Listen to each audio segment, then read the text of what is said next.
Good morning students, मैं Sanjeet Singh Panwar mother miracle digital classes में आपका स्वागत करता हूं। मैं आपको 11वीं क्लास की फिजिक्स पढ़ाऊंगा। ठीक है, तो जो 11वीं क्लास की फिजिक्स का जो पहला चैप्टर है वो है फिजिकल वर्ल्ड। तो फिजिकल वर्ल्ड होता क्या है? आप अपने चारों तरफ जो भी चीज़ देख रहे हो ये फिजिकल है। ठीक, तो इसके बारे यह हमारा नेचर है। तो नेचर में और उस नेचर और नेचर में जो होने वाले जो फिनोमिना है उसके बारे में जो स्टडी होती है वो हम फिजिकल वर्ल्ड के अंदर पढ़ेंगे। तो फिजिक्स की डेफिनेशन भी इसी से बनती है। तो क्या फिजिक्स की डेफिनेशन क्या है? Physics is the subject of studying nature and natural phenomena. Physics वो साइंस है जिसमें हम नेचर और इस नेचर में होने वाले फिनोमिना को क्या करते हैं? स्टडी करते हैं। ठीक है, और आपने बहुत सारी चीज़ें देखी होंगी जैसे जो बार बार रिपीटेड होती है, जैसे डे नाइट होना, उसके बाद आपका फॉर्मेशन ऑफ रेनबो। ये सारा का सारा आपका किसके अंदर आता है? फिजिक्स के अंदर आता है। ठीक है, अब हम आप इसके हम जो हमारा जो नेक्स्ट टॉपिक है वो है बेसिक फोर्सेस इन नेचर। तो बेसिक फोर्सेस की हमारे जो नेचर है उसमें बेसिक फोर्सेस कौन कौन से होते हैं? हमारे पास 4 फोर्सेस हैं जो बेसिक होते हैं। Gravitational force, electromagnetic force, strong nuclear force और वीक न्यूक्लियर फोर्स। तो हमारे पास 4 बेसिक फोर्सेस हैं। कौन कौन से? Gravitational force, electromagnetic force, strong nuclear force और वीक न्यूक्लियर फोर्स। देखो बच्चों, हमारा जो पहला जो बेसिक फोर्स है वो ग्रेविटेशनल फोर्स है। ठीक है, तो ग्रेविटेशनल फोर्स होता क्या है? आपके पास दो ऑब्जेक्ट हैं। ठीक है, इसका मास m1 है, इसका मास m2 है।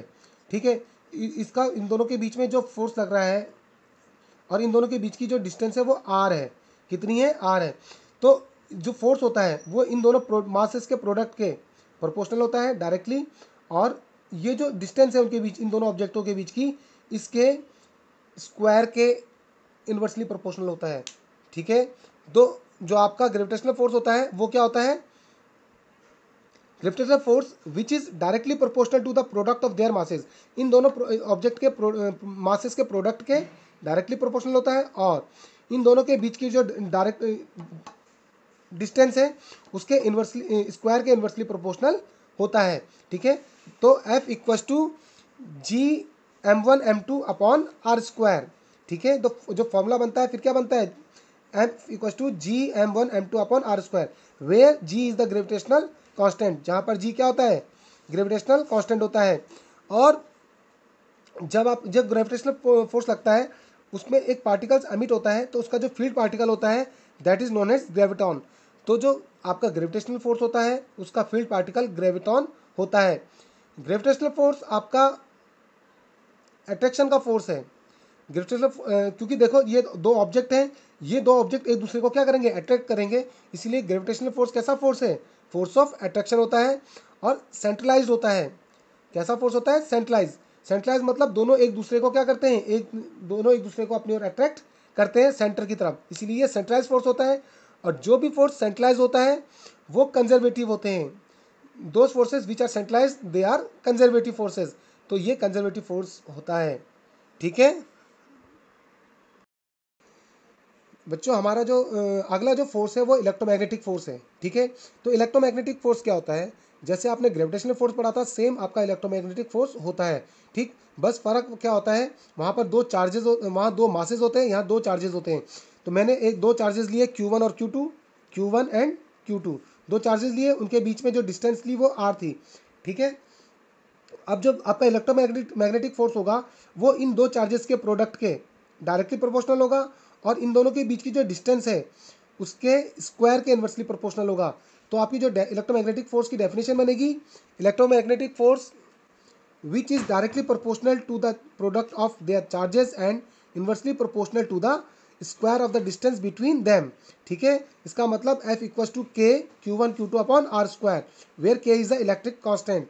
जहाँ पर के हमने कोई कांस्टेंट लिया एंड इसकी वैल्यू क्या होती है? 1/4 पाई एप्सिलॉन नॉट होती है।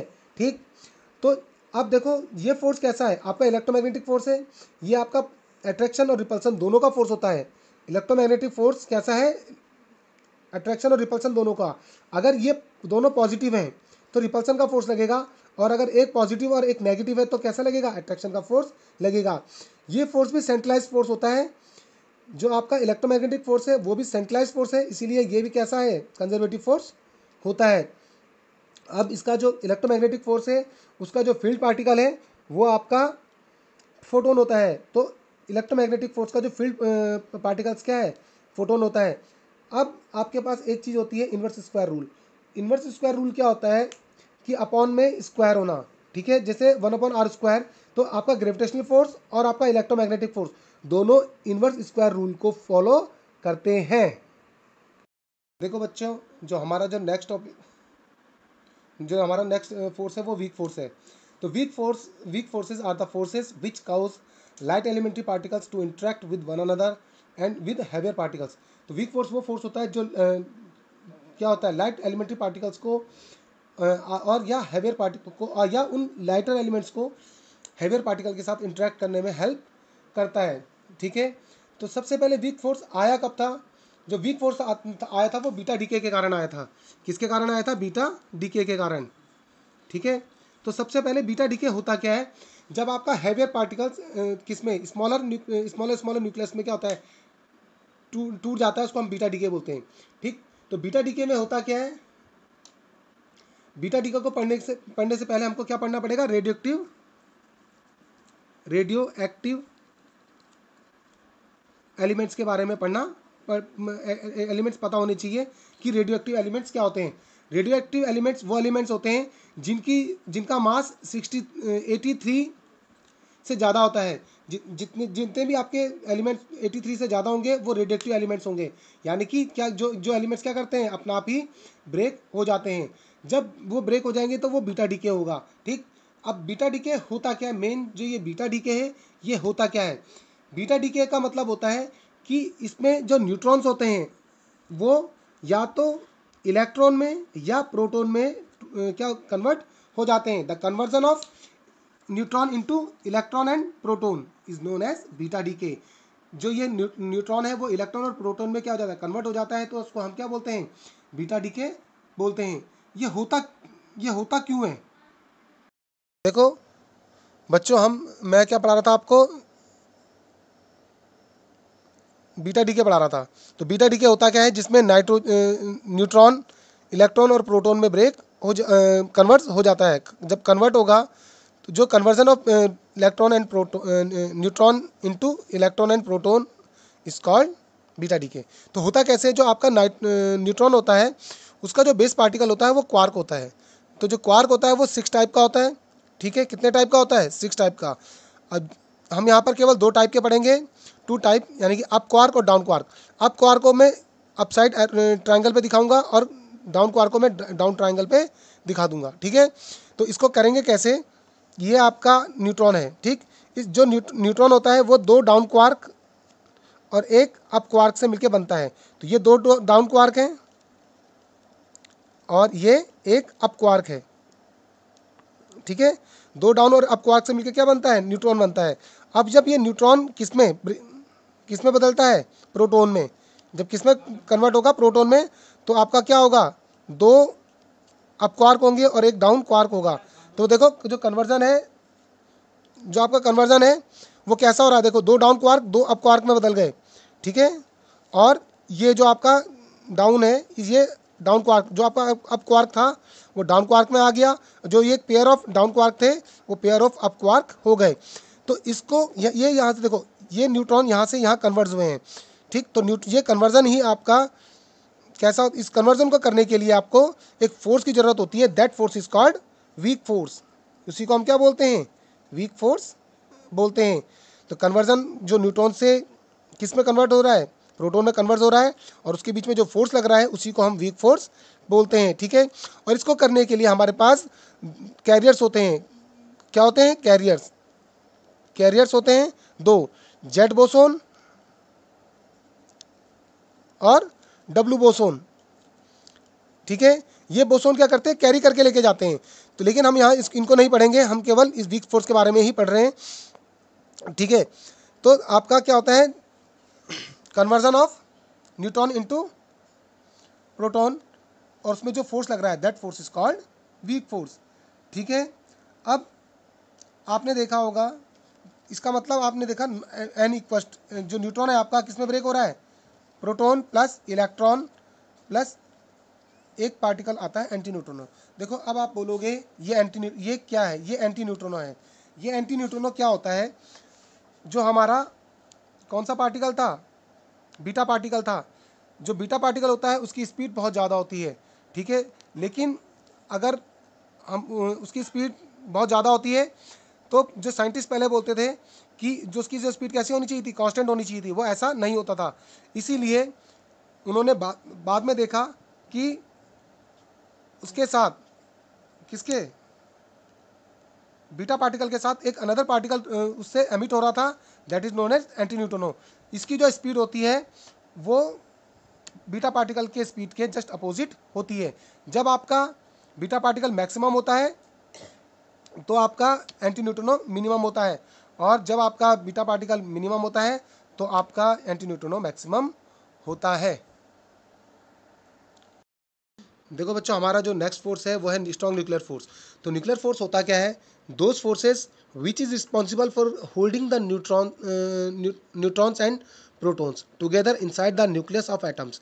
तो वो फोर्सेस जो न्यूट्रॉन और प्रोटॉन को न्यूक्लियस के अंदर होल्ड करके रखते हैं, उसको हम क्या बोलते हैं, स्ट्रॉन्ग न्यूक्लियर फोर्स बोलते हैं। जो स्ट्रॉन्ग न्यूक्लियर फोर्स होता है, इसमें ये आपका फोर्स ऑफ अट्रैक्शन होता है। ये दो प्रोटोनों के बीच में, या एक प्रोटॉन एक न्यूट्रॉन के बीच में, या दोनों न्यूट्रॉन के बीच में लगता है, ठीक है। ये जो फोर्स है ये कंजर्वेटिव, ये law of inverse square rule को फॉलो नहीं करता। जब जो आपका स्ट्रॉन्ग न्यूक्लियर फोर्स है, जब वो स्ट्रॉन्ग किसको, इनवर्स स्क्वायर रूल को फॉलो नहीं करता, तो ये कंजर्वेटिव नहीं होता, ठीक है। तो दोबारा स्ट्रॉन्ग न्यूक्लियर फोर्स कौन सा फोर्स है, जो आपका न्यूट्रॉन और प्रोटॉन को न्यूक्लियस के अंदर बांध के रखता है, ठीक है। देखो बच्चों, अभी तक हम जितनी भी फोर्सेस पढ़े थे उसकी एक समरी देखो, और कुछ जो इसमें लिखा हुआ नहीं है उसके बारे में भी बताऊंगा, तो उसको भी ध्यान से सुनना। सबसे पहला है फोर्स, उसके बाद इंटेंसिटी, उसके बाद रेंज, फिर एमिटिंग पार्टिकल्स, फिर ऑब्जेक्ट्स, ठीक है। तो देखो फोर्स, सबसे पहला फोर्स आपका ग्रेविटेशनल फोर्स होता है। तो जो ग्रेविटेशनल फोर्स है उसकी इंटेंसिटी 10⁻⁻38 होती है, ठीक है। और इसकी जो रेंज है वो इनफाइनाइट होती है। आप देख सकते हो, जो अर्थ सन को भी अट्रैक्ट करती है और अर्थ आपकी जुपिटर को भी अट्रैक्ट करती है, यानी कि बहुत सारे पार्टिकल्स, बहुत सारे ऑब्जेक्ट्स को अट्रैक्ट करती है। इसका एमिटिंग पार्टिकल ग्रेविटॉन होता है, और ये इस वर्ल्ड में जितने भी ऑब्जेक्ट हैं उन सबके बीच में लगता है।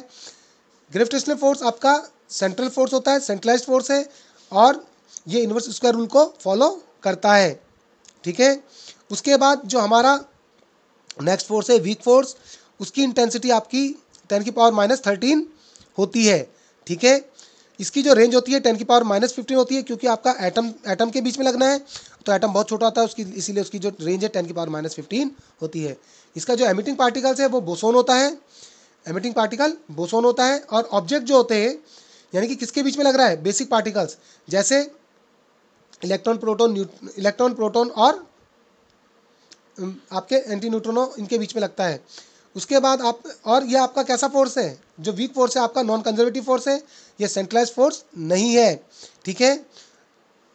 उसके बाद इलेक्ट्रोमैग्नेटिक फोर्स की इंटेंसिटी 10⁻⁻2 होती है, ठीक है।